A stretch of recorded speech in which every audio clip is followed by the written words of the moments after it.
Hemos terminado, a nivel eclesial, hemos clausurado hace poco más de una semana el año de la fe, un año singular, inaugurado por un papa y clausurado por otro. Un año de Dios y de gracia que, naturalmente, cada uno tendrá que ver el resultado que ha producido en su alma y Dios sabe el resultado que ha producido en el conjunto de la Iglesia. Coincidiendo prácticamente con la clausura del año de la fe, ha tenido lugar la publicación de la exhortación apostólica Evangelii Gaudium del Papa Francisco. No es el primer documento del Papa Francisco. El primer documento es la encíclica sobre la fe. Aunque aquel documento en su mayor parte lo escribiera el Papa Benedicto, no sabemos qué hizo el Papa Francisco, pero en todo caso hizo algo muy importante, que fue poner la firma. Por tanto, ese es un documento del Papa Francisco. Y los que están diciendo que no, yo creo que le hacen un flaco favor al Papa Benedicto, al Papa Francisco y a la Iglesia. Esa encíclica es del Papa Francisco. La haya escrito quien la haya escrito. ¿Cuántas encíclicas de Juan Pablo II no le escribió el cardenal Ratzinger? Después Juan Pablo II añadiría lo que considerara oportuno o la firmaría tal cual, eso no lo sabemos. Y eran encíclicas del Papa Juan Pablo II. Sí que es verdad que este documento, Evangelii Gaudium, es una especie de programa de trabajo que el Papa Francisco quiere dar a su pontificado. Por tanto, de alguna manera podemos ver ahí las líneas de acción del Papa, de este Papa. Creo que hay que tomárselo desde esta perspectiva. O sea, no es una encíclica que afronta un tema, sino que es un programa de trabajo, que a su vez, en este caso, recoge lo que se elaboró, se discutió, se aprobó en el sínodo sobre la nueva evangelización que tuvo lugar hace un año en el Vaticano con todavía el Papa Benedicto. Siempre es así, cuando se celebra un sínodo, se aprueban unas conclusiones que se elevan al Papa y pasado un tiempo, normalmente un año, a veces dos, el Papa hace suyas esas conclusiones, modificándolas, en fin, con completa libertad, y publica una exhortación apostólica. Evangelii Gaudium es la exhortación apostólica que sucede al sínodo sobre la nueva evangelización. Bueno, repito, tiene una base, esos documentos elaborados por los padres sinodales, pero que el Papa hace suyo y que le pone su impronta personal. Bueno, es un documento sinodal, post-sinodal, y a la vez, él lo ha dicho así, es su programa de gobierno. Estamos ante, por lo tanto, un texto singular, único de alguna manera. No quiero esta tarde ponerme a hacer un análisis de la Evangelii Gaudium, porque no es, me parece, el momento en un retiro de espiritualidad entrar en la disección de un documento, por otro lado, tan amplio y con tantas cosas diferentes. Sino más bien quiero fijarme en un punto que me parece esencial y que muy pocos están teniendo en cuenta: el propio título del documento. La alegría de evangelizar. Creo yo, naturalmente que puedo estar equivocado, que cuando un documento se llama La alegría de evangelizar, lo que el Papa quiere decirnos es que hay que evangelizar, y hay que evangelizar con alegría. Es decir, que hay que sentirse felices y afortunados por evangelizar. Que evangelizar no es solamente un deber, sino un alegre deber. No solamente es una misión, una tarea, sino que es una gozosa misión. Y que las cargas del evangelizador son cargas, es decir, el precio que hay que pagar por evangelizar es un precio que es un precio gustoso, un precio que hay que llevar y pagar con gozo, con alegría.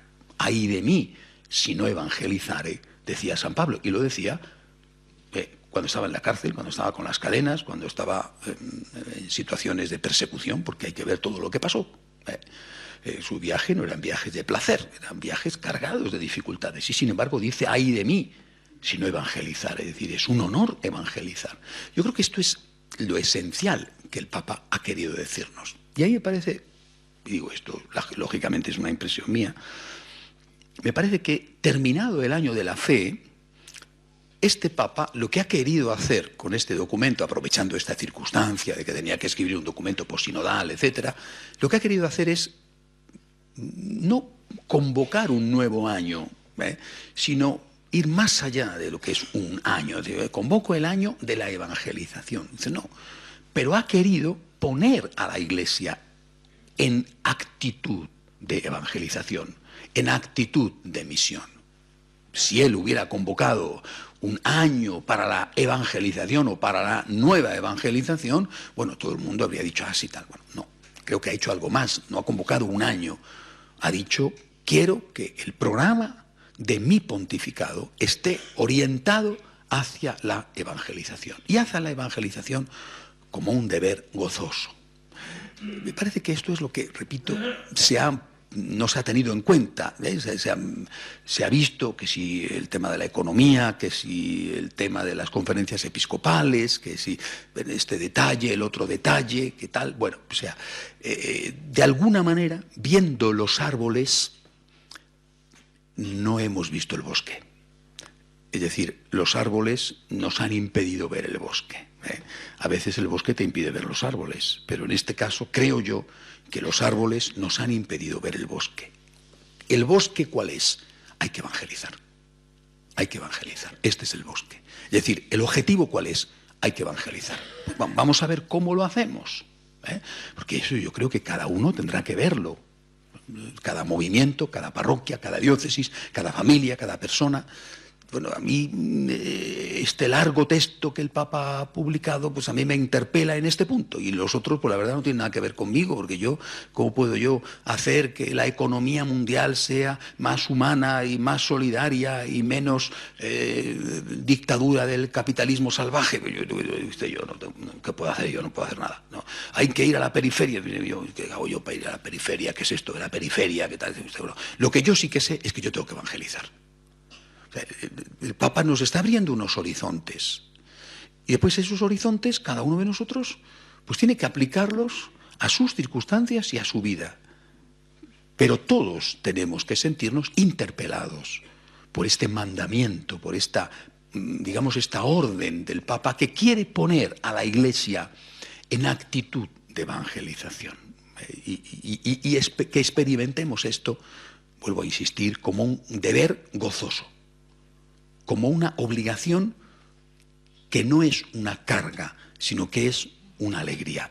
Tengo el don, la alegría de poder comunicar a otros que Jesucristo existe y Jesucristo es el que da sentido a nuestra vida. ¿Cómo tenemos que hacerlo nosotros? Dicho esto, yo repito, no voy a entrar ahora a diseccionar la exhortación apostólica, este punto, el otro, a nosotros que esto nos interpela más, nos interpela menos, no. Pero sí, digo, bueno, nosotros, ¿qué tenemos que hacer? Y yo enseguida he pensado en la figura de la Santísima Virgen. Todos los documentos de la Iglesia tradicionalmente terminan con una referencia mariana, bueno, que muchas veces te da la impresión de que es un elemento decorativo, bello elemento decorativo. Está ahí, se termina siempre aludiendo a la Virgen María, y de hecho cuando haces los resúmenes de prensa, pues eso, sí, especialmente si el documento es muy largo, es que ya no tienes espacio para referirte a eso queda ahí, una cosa, ¿no? En cambio, para nosotros, en el Evangelii Gaudium también, es decir, también se habla de la Virgen María. Y además este Papa, como sabéis, gracias a Dios, es un Papa muy mariano, con un gran amor a la Virgen. Para nosotros, en cambio, creo yo, la Virgen tiene que ser nuestro modelo, nuestro referente. Tenemos que evangelizar. El Papa nos dice que evangelicemos. ¿Cómo? Y yo lo primero que he hecho es preguntarme, ¿cómo evangelizó María? ¿Qué hizo la Virgen María? Y cuando uno piensa en esto, y es de eso de lo que esta tarde quiero hablaros, se encuentra con la sorpresa de que estamos ante alguien que desde un punto de vista meramente humano, digamos, aparente, no hizo nada. ¿Por qué decimos que la Virgen María es la reina de los apóstoles si no fue a ningún lado? Bueno, seguramente la tradición lo dice. San Juan se la llevó de Jerusalén cuando empezaron las persecuciones. Según la tradición, después de la muerte de San Esteban, el primer mártir, antes de que se produjera la muerte de Santiago, hubo una gran huida, ¿no? Y según la tradición, San Juan se la llevó. Y se la llevó a Éfeso, y ahí ya la tradición se divide, si volvió a Jerusalén para subir al cielo desde allí, o si se quedó en Éfeso y allí tuvo lugar su asunción. Bueno, pero en todo caso parece que San Juan, para salvarla, la llevó a Éfeso, la sacó de Jerusalén. Este fue su único viaje. Es decir, sus viajes eran viajes muy cortitos. O sea, ella no fue San Pablo. Entonces, ¿cómo puede ser ella un modelo de evangelizador? Y por otro lado, pues oye, tampoco es que fuera una persona con unas dotes oratorias que sepamos, ¿verdad? Las mujeres en Israel tenían cultura, mucha cultura. Probablemente sí sabía leer y escribir, lógicamente el hebreo o el arameo. Los hombres seguro, porque era obligatorio para todos los hombres. Sigue siendo un pueblo muy culto el pueblo judío. Las mujeres no, pero probablemente María, también según la tradición, debido a la formación de sus padres, también. Pero no era una erudita, no estamos hablando de una profesora de universidad. ¿Cómo evangelizó María?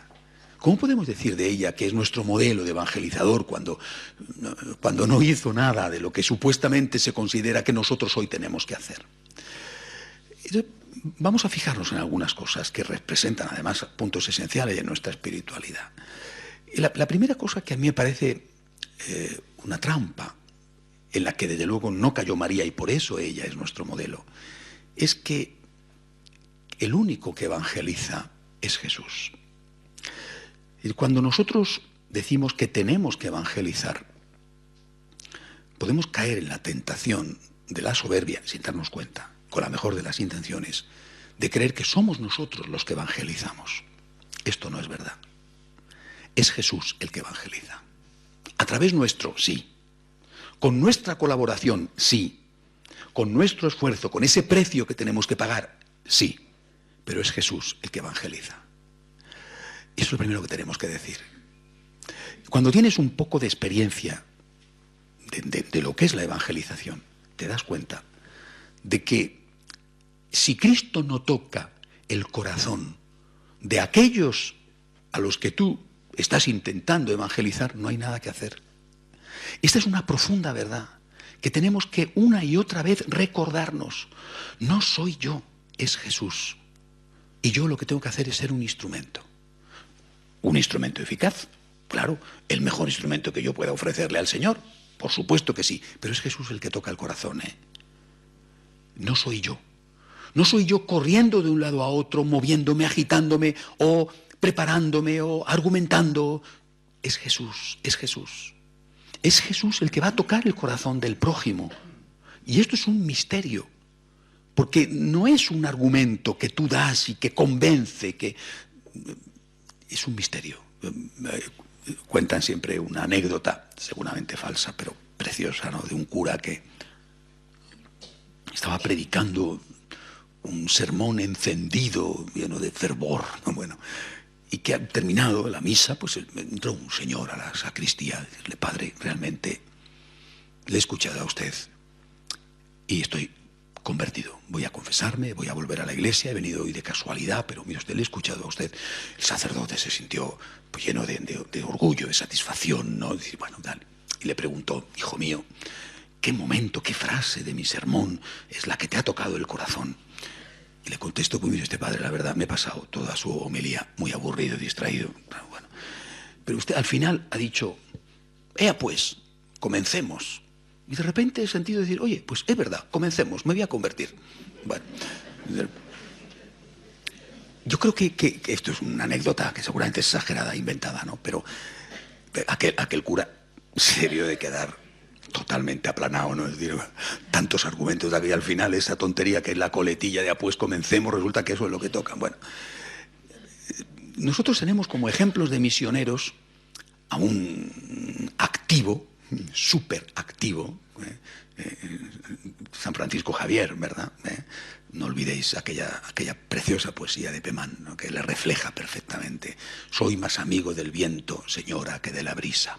Hay que hacer el bien deprisa, que el mal no pierde momento. San Francisco Javier, que se marcha hasta lo que entonces se llamaba la Cochinchina, que aún se dice en español, te vas a ir a la Cochinchina, ¿no? Bueno, algunos dicen Conchinchina, te vas a ir hasta la Cochinchina, que es una cosa lejísima, no sabe dónde está. Bueno, lo que es hoy es Vietnam, ¿no?, en Goa. Yo he estado en Ceilán, allí en una de las ciudades evangelizadas por San Francisco Javier, que llegó a Japón, que intentó entrar en China, ¿no?, un hombre activo, un proactivo, un modelo de actividad. Muy bien, y una monja de clausura, Santa Teresita de Lisieux, que entró siendo una adolescente en un convento de clausura, murió en ese convento sin salir de allí, siendo una jovencita, y ella es lo mismo que San Francisco Javier, patrona de las misiones y patrona de los evangelizadores. Por tanto, yo creo que lo primero que nosotros tenemos que hacer es recordarnos a nosotros mismos: si el Señor no construye la casa, en vano se cansan los albañiles. Si el Señor no guarda la ciudad, en vano vigilan los centinelas. Es inútil que madruguéis, que veléis hasta muy tarde, que comáis el pan de la fatiga. Dios lo da a sus amigos mientras duermen. Es un precioso salmo que yo lo recito continuamente, porque mira que estoy de un lado para otro. No sé si me parezco a San Francisco Javier, pero estoy siempre de un lado para otro, siempre con la maleta. ¿Y dónde vive usted? En un avión, ¿no? Yo vivo en un avión porque hay días que me despierto, yo os lo digo de verdad, hay días que me despierto y digo, ¿dónde estoy hoy? ¿Hoy dónde me encuentro? ¿No? ¿Dónde he dormido esta noche? Tardo un rato a veces, otras veces no, pero cuando ya llevo 2 días en el mismo sitio logro situarme, ¿no? Pero, hoy ¿dónde estoy? ¿No? ¿De dónde salí ayer? Bueno, pues este salmo, una y otra vez me lo digo a mí mismo: es Dios el que hace, es Dios el que hace. No son tus palabras, no son tus esfuerzos, no son tus argumentos, no es tu inteligente presentación del misterio. No, es Dios el que hace, es Dios el que hace. Si el Señor no construye la casa, en vano se cansan los albañiles. Y por eso la Virgen María es nuestro modelo. No soy yo el que evangeliza, es Cristo el que evangeliza, es Cristo. Y yo lo único que tengo que hacer es intentar no estorbar. No estorbar. Creo que este es el primer punto, porque sin esto, o dicho de otra forma, sin humildad no se puede hacer nada.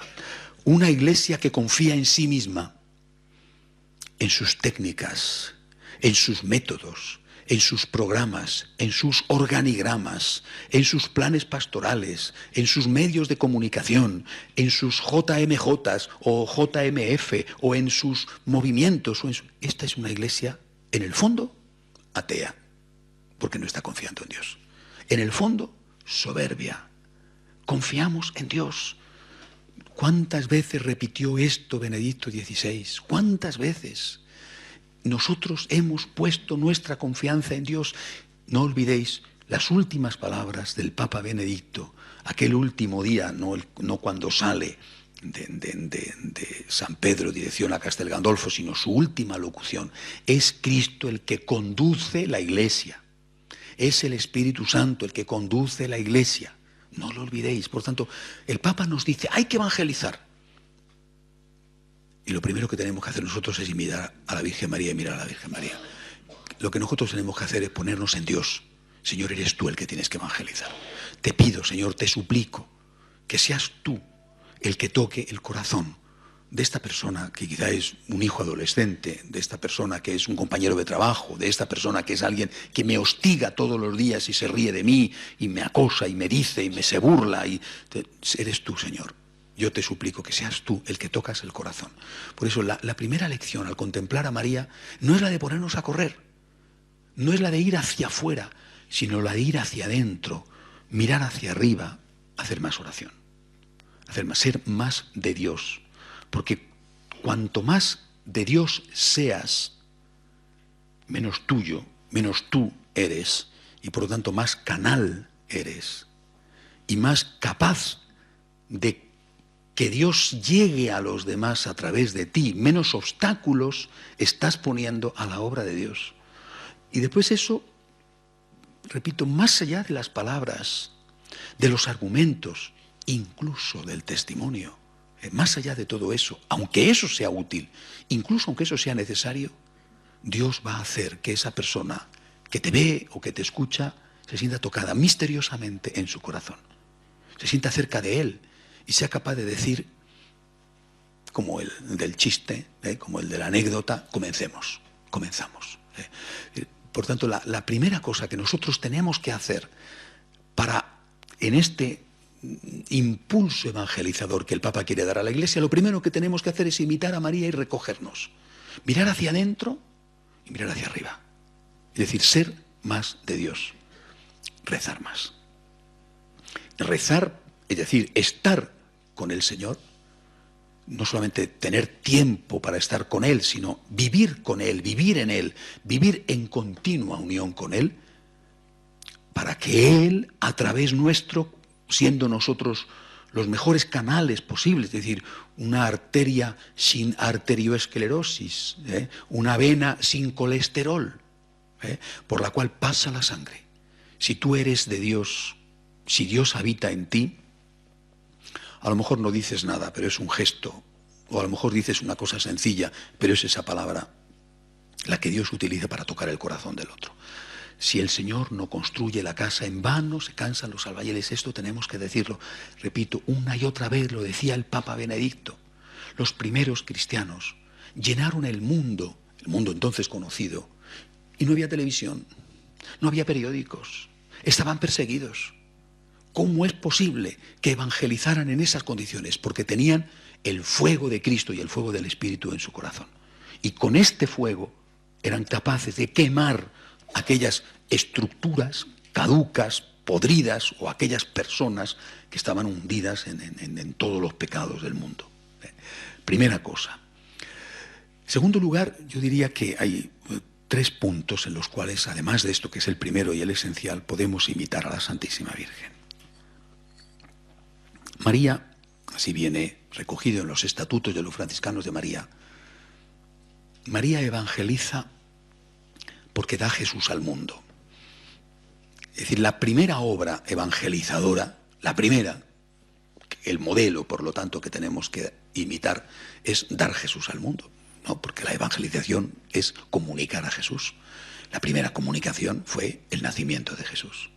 La encarnación, el nacimiento de Jesús.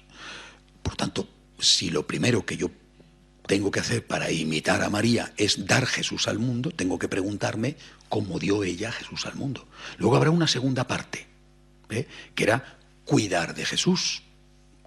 Y habrá una tercera parte, da igual segunda o tercera, porque fueron paralelas siempre, ¿no? Educar a Jesús, cuidar, por ejemplo, con la lactancia, con la alimentación, a la vez educar. Después llegó un momento en que ya no había que educarle porque el niño ya estaba muy bien educado, ya era un hombretón que iba por ahí por esos mundos de Dios sin que la mamá le tuviera que decir, a ver qué haces, ¿no? Bueno, ojo que hasta los 30 años le estuvo llamando la atención, en la boda de Caná, le estuvo dando lecciones. Bueno, pero ya después ya no, ya, entre otras cosas porque se fue de casa, ¿vale? Pero después también tuvo que cuidarle, por ejemplo, al pie de la cruz. Pero lo primero, hacer que Jesús nazca. En nuestros estatutos está perfectamente recogido este punto, con 2 momentos. El sí, la encarnación, es decir, la disposición a hacer la voluntad de Dios. Señor, ¿qué quieres que yo haga? Aquí estoy. No estoy aquí para decirte esto me gusta, esto no me gusta, esto me convence, esto no me convence. Estoy aquí para hacer tu voluntad. Manda, Señor, que tu siervo escucha. Esta es una frase del profeta Samuel. Manda, Señor, que tu siervo escucha. Es una frase que va a decir con otro tono, con otras palabras, pero con el mismo contenido María. Aquí está la esclava, hágase en mí según tu palabra. El sí de María. ¿Qué quiere Dios de mí? Y lo que Dios quiere de mí, sí, sí. Por lo tanto, pregúntate, ¿qué quiere Dios de ti? Pregúntatelo. Y dile que sí. Pero primero, para decirle que sí, tienes que saber qué te pide. Pregúntatelo. De cara a la evangelización, ¿qué quiere Dios de mí? Y pregúntaselo. No digo una vez, pregúntaselo, Señor, ¿qué quieres que haga yo? ¿Qué quieres de mí? Y te dirá tu dinero, mira, hace falta para tal cosa, para un seminario, hace falta para... O te dirá tu tiempo, o te dirá, tienes que formarte más, o te dirá, anímate y da la cara, venga, habla con esa persona. te lo dirá. Siempre os lo he comentado. Cuando tú le dices a Jesús, en el penúltimo punto de nuestra oración, me ofrezco a ti, y no te contesta, mala señal, muy mala señal. Porque Jesús siempre pide favores a sus amigos. Y solo a sus amigos les pide favores. Los favores se piden a los amigos. Cuando Jesús te está pidiendo algo, buena señal. Es señal de que te trata como a un amigo, de que se fía de ti. Naturalmente, tú tienes que decirle, Señor, haz el favor, dame la fuerza para cumplirlo, ¿no? Aquella frase preciosa de San Agustín, dame lo que me pides y pídeme lo que quieras. Pero dame lo que me pides, porque si no tengo tu fuerza, a ver cómo lo hago, ¿verdad? Tú ofrécete, Señor, ¿qué quieres que haga? Hay que evangelizar. Dime qué quieres que haga yo. Yo, con mi circunstancia, decir, sí, yo no me voy a ir, porque no creo que sea tu voluntad que yo deje a mi señora o a mi marido, que aún a lo mejor ya bien quisiera, ¿no? Dice, mira, como el Señor me lo pide, mira, aquí te quedas, ¿no? Bueno, decir, bueno, para muchos sería una escapatoria, ¿no? Y decir, bueno, entonces, no, esto no me lo pide Dios, yo tengo que estar en mi casa, tengo mi trabajo, pero yo también tengo que hacer algo. ¿Qué quieres que haga? Primera cosa. Segunda, dentro de este primer punto de imitación de María, segunda cosa, hacer que Jesús nazca. Y esto el propio Cristo nos dice qué tenemos que hacer. Donde dos o más están unidos en mi nombre, yo estoy allí en medio de ellos. Es posible la imitación espiritual de María en su maternidad. Por lo tanto, la unidad que siempre exige pagar un precio. ¿Cómo puede la Iglesia evangelizar? Lo dice el Papa Francisco en su exhortación. ¿Cómo puede la Iglesia evangelizar cuando está dividida? Cuando, dice el Papa, unos grupos que están contra otros. ¿Cómo podemos hablar del Dios amor cuando entre nosotros no tenemos amor? La unidad es un requisito para la presencia de Jesús. Y por lo tanto, para que el Señor esté, y al final, insisto, evangelizar es transmitir a Jesús. La unidad para nosotros, los católicos, es un elemento esencial, es la primera nota de la Iglesia. Decimos de ella que es una, después decimos que es santa, católica y apostólica, pero su primera nota es una. La unidad para nosotros, los católicos, es un valor por el que luchar. ¿Dónde? Tu casa. Intenta que haya unidad en tu casa. Ya estás evangelizando, porque si hay unidad, estará Jesús. Donde hay unidad y amor, donde hay caridad y amor, allí está nuestro Dios. Si hay unidad en tu casa, el Señor está presente en medio de los tuyos. Hay una presencia real, espiritual, es decir, no le ves, no tienes que ponerle un plato ni una silla, pero una presencia real del Señor. Lo ha dicho Él. Por lo tanto, el Señor está, has conseguido, junto con el otro, porque hace falta dos o más, has conseguido que Jesús esté, ya estás evangelizando. No has dicho una palabra, pero el Señor está. No has dado un argumento, no has hecho un discurso, no has hecho algo para convencer a nadie, a los tuyos, no. Has conseguido que el Señor esté presente en tu casa, que haya un ambiente de unidad. Cuando hay unidad, se está en el cielo. Y cuando no hay unidad, no está Dios. Dios se marcha cuando hay división. Y cuando Dios se marcha de un sitio, lo que hay no es el cielo, sino el infierno. ¿Y cuántas veces lo decimos, quizá sin darnos cuenta de la profunda verdad que decimos, y afirmamos, esta casa es un infierno, aquí no hay quien viva, esto es imposible? ¿Por qué? Porque no hay amor, no hay unidad. En cambio, cuando hay amor recíproco, cuando hay esa plenitud del amor que es el amor recíproco, el Señor se hace presente en medio nuestro. Jesús está, y decimos, qué bien se está aquí, como los apóstoles, ¿verdad?, en el Tabor, qué bien se está aquí. Da gusto vivir aquí, da gusto vivir en esta casa.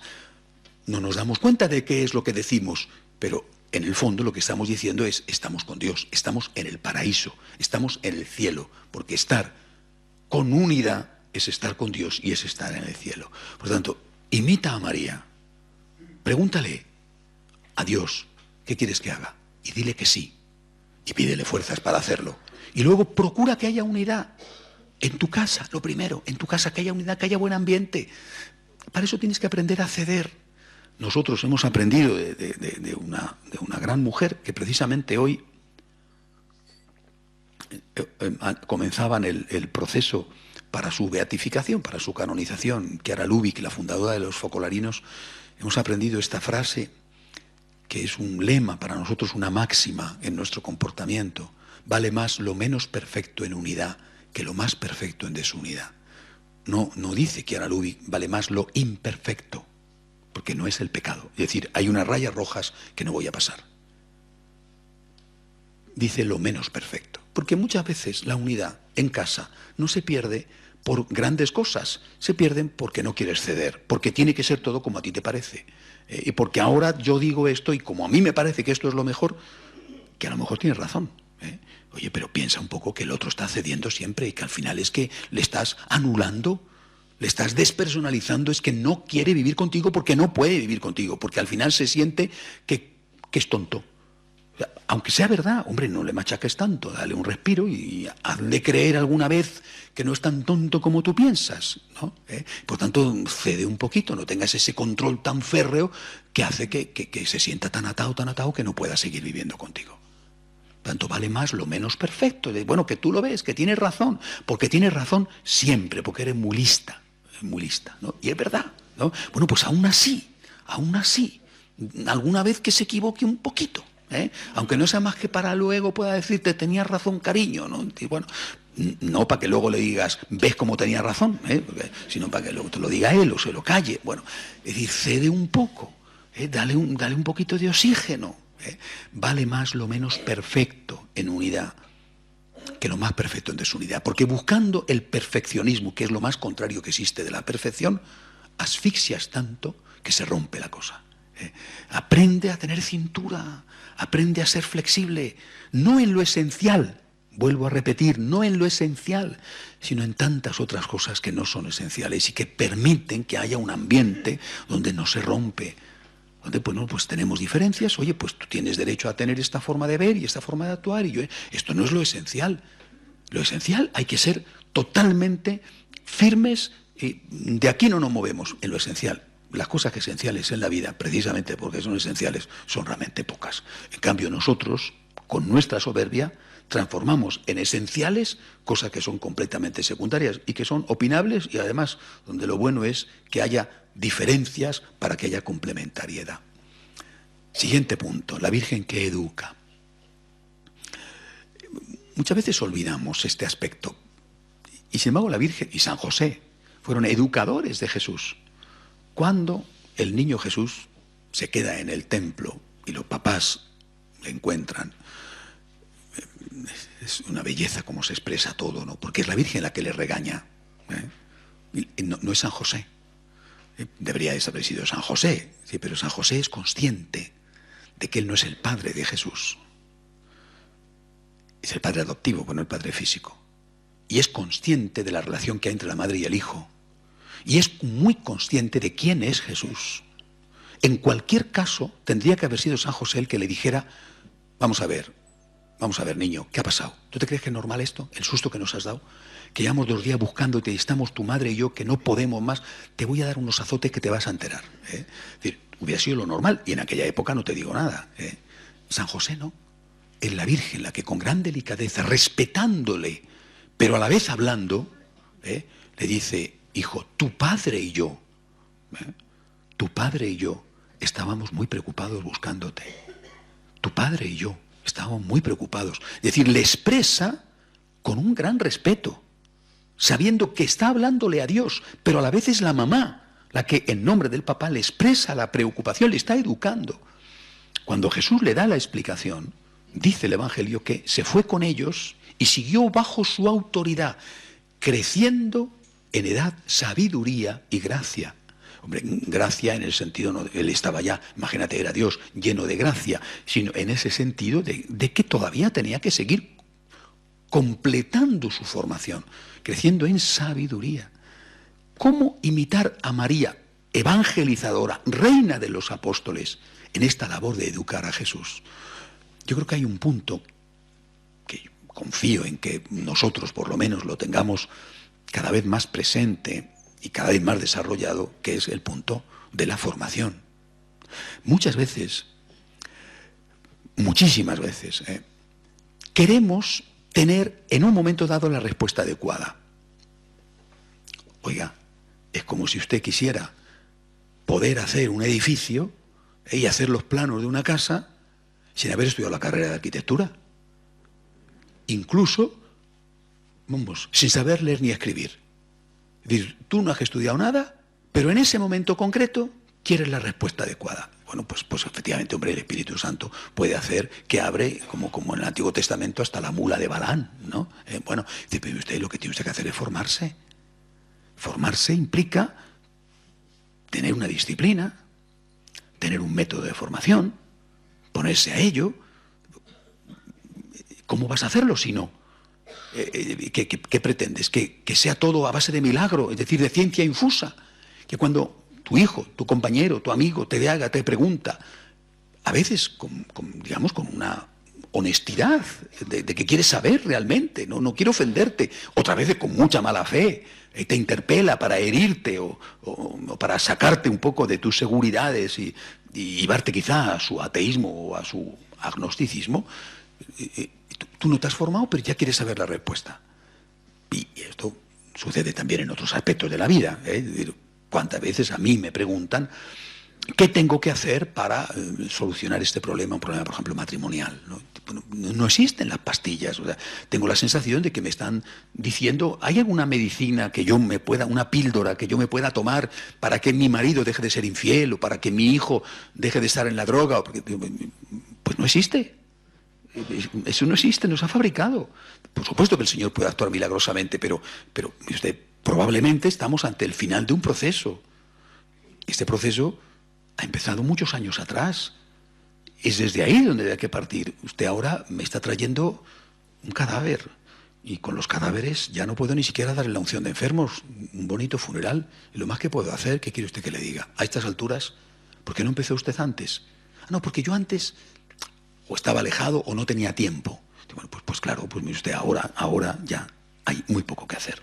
El milagro, por supuesto, siempre, y es lo que hay que hacer, rezar por ello, pero más que esto, ya no se puede hacer nada. ¿Por qué no empezó usted antes? Lo que nosotros tenemos que hacernos conscientes es de que hay que empezar antes. Es decir, que tú tienes que formarte.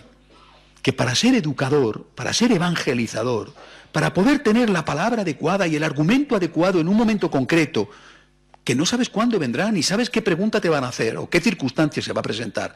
Tú tienes que tener un background, tienes que tener una base, tienes que tener una formación seria, planificada, y que eso lógicamente exige una disciplina, exige ponerte a ello. Es lo que nosotros que estamos intentando hacer, por ejemplo, con los cursos de formación.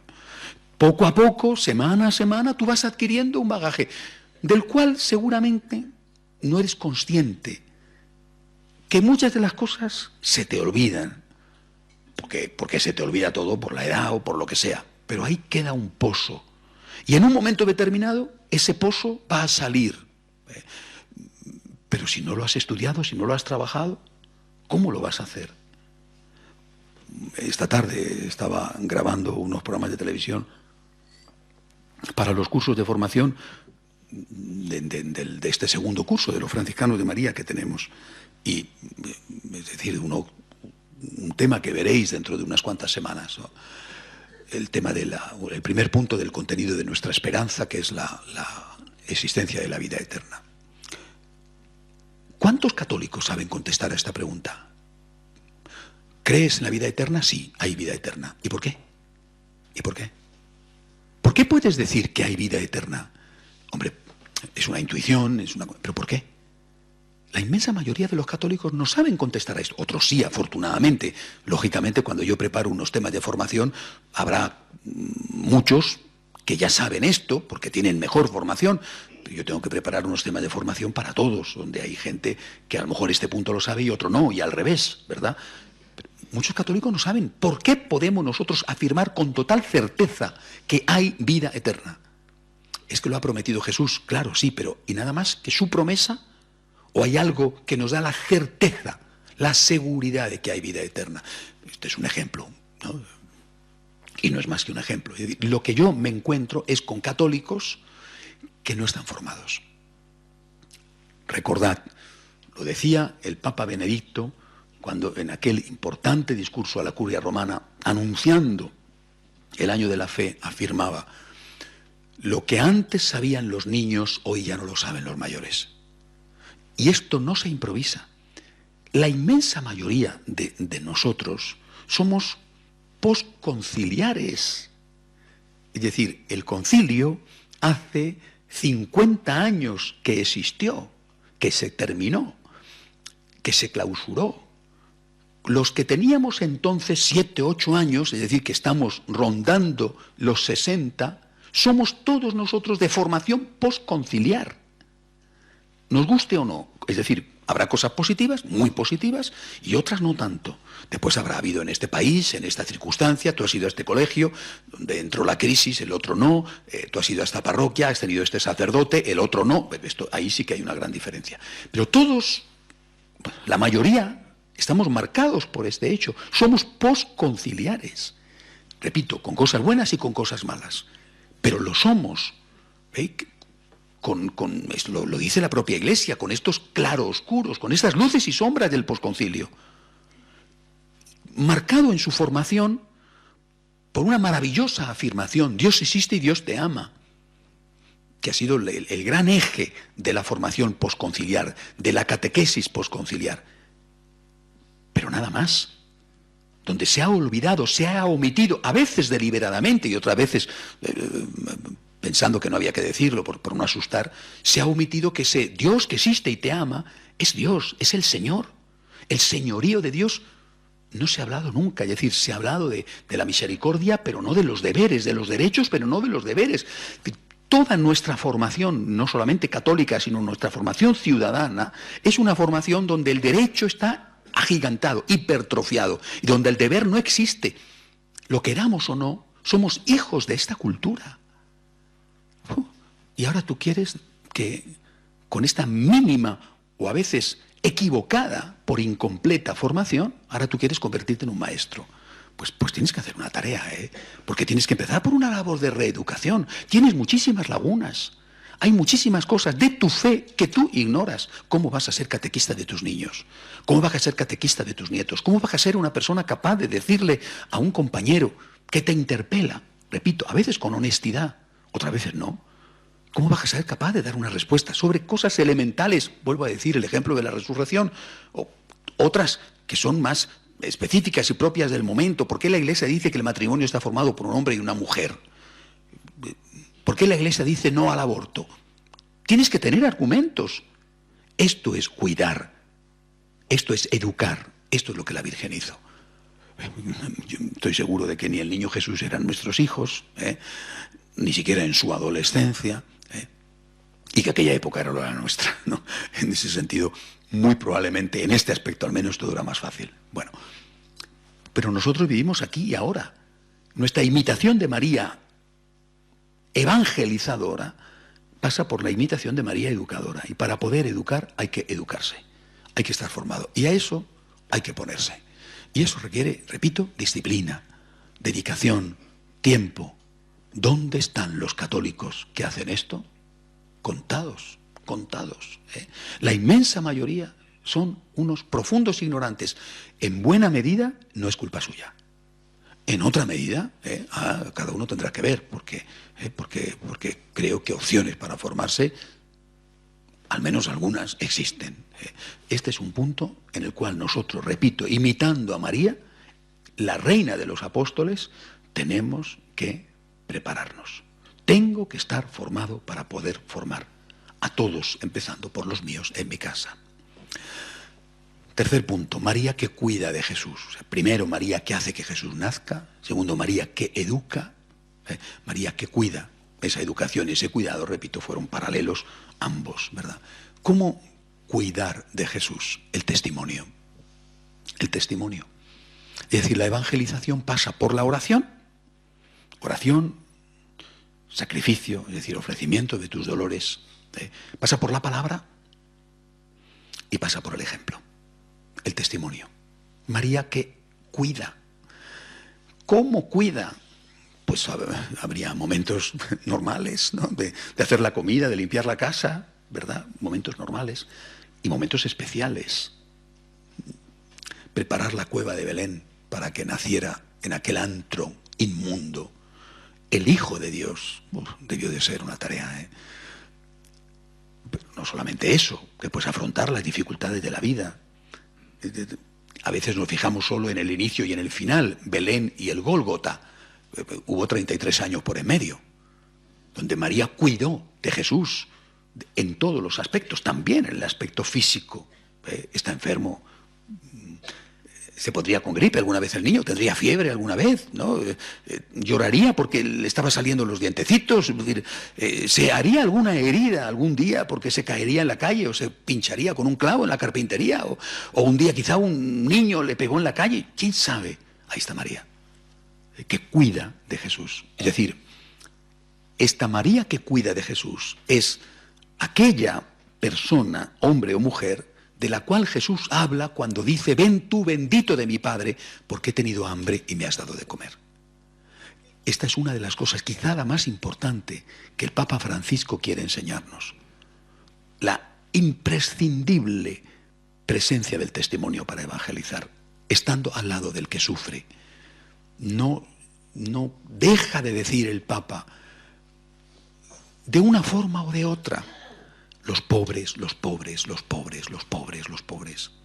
De una forma o de otra, usará a veces sus expresiones que a veces producen en algunos desconciertos. Pero más allá de eso, repito, que los árboles no nos impidan ver el bosque, ¿eh? No nos fijemos tanto en el árbol cuanto en el conjunto. Los pobres, los pobres, los pobres, una iglesia pobre, para evangelizar a los pobres. Él dice pobre para los pobres, para evangelizar a los pobres, porque Jesucristo dijo: los pobres son evangelizados. ¿En qué saben que yo soy el Hijo de Dios? Los ciegos ven, los cojos andan, los pobres son evangelizados. Una iglesia pobre para evangelizar a los pobres. ¿Cómo? Con el testimonio, con la palabra, con el testimonio. Es decir, una iglesia pobre, no una iglesia rica, no una iglesia donde sus dirigentes son príncipes, aislados, supermanes, soberbios, que te tratan con desprecio porque no vienes a tu hora, porque no vienes en el momento oportuno, porque, ¿no? Me decían en una ciudad que no quiero citar para no avergonzar, que para confesarse era